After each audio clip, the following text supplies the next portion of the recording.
السلام عليكم. اليوم درسنا انه شلون ممكن نسوي الصورة، نسويها ارشيف. يعني اول شي نحدد حجمها، بعدين نسوي يعني WinRAR ونسويها باسورد. يعني ما حد ما يعرفها بس انت نسوي باسورد، وبعدين طريقة على مود نفتح الباسورد. اي WinRAR يجيك بيه باسورد تقدر تفتحه. راح تكتب edit to archive، اسم مثلا اسم بعدين نسيت باسورد مثلا 3 3 اوكي سوا. مثلا نريد نفتحها هنا. أنا مثلا ما أدري بنسوي له اوكي، نقول الباسورد، نعطي 3 3 اوكي. فتح الفولدر يعني هسه طريقة أنا مود يعني نختلط هذا الباسورد بدون باسورد. أنا اكو برامج ننزلها ويا الباسورد وما تحصل الباسورد. بس انسى اول شي نسوي فولدر جديد. لازم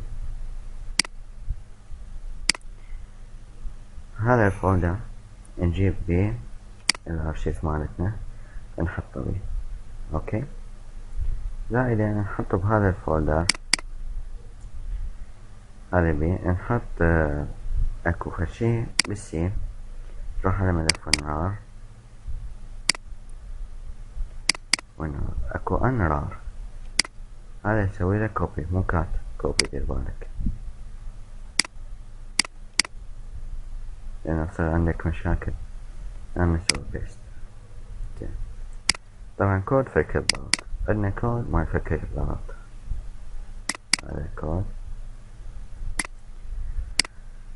هذا الكود لازم ينزل هم بنفس الفولدر. فشو اسوي له؟ فايل سيف. هنا اللعبة حتكون هذا تكست عادي، سوي له دوت بات وانا نحطه بالنيو فولدر وياها نسينا هنا ثلاث. شوف هنا نحفظها بهالشكل. نفتحه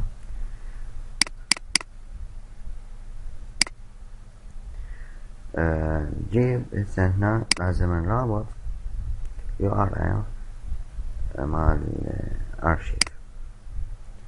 فهذا هسه شو نسوي؟ الشارحة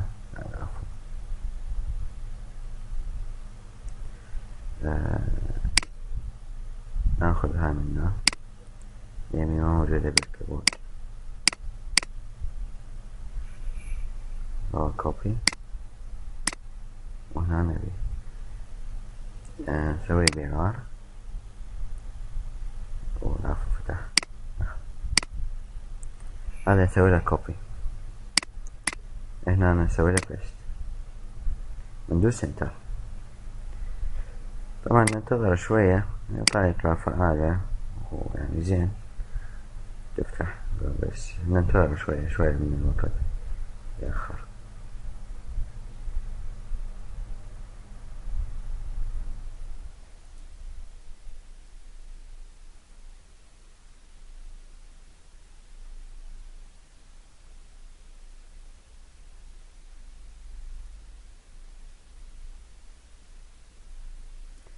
راح يفتح لحظات.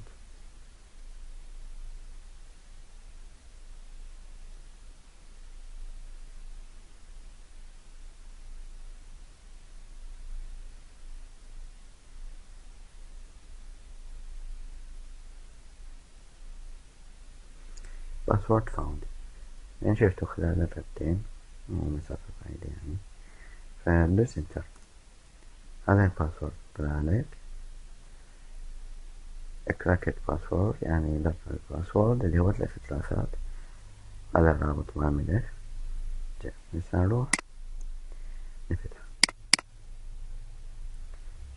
عفوا هيش ما يفتح طبعا، هو ما خلي يكون فاتح بس ما يفتح.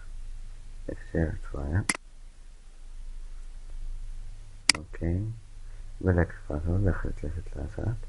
اوكي، شوف لقينا هاي فتح. شكرا لكم، كنت بشار فاضي وياكم. سبسكرايب ولايك للفيديو وللصفحة. مع السلامة.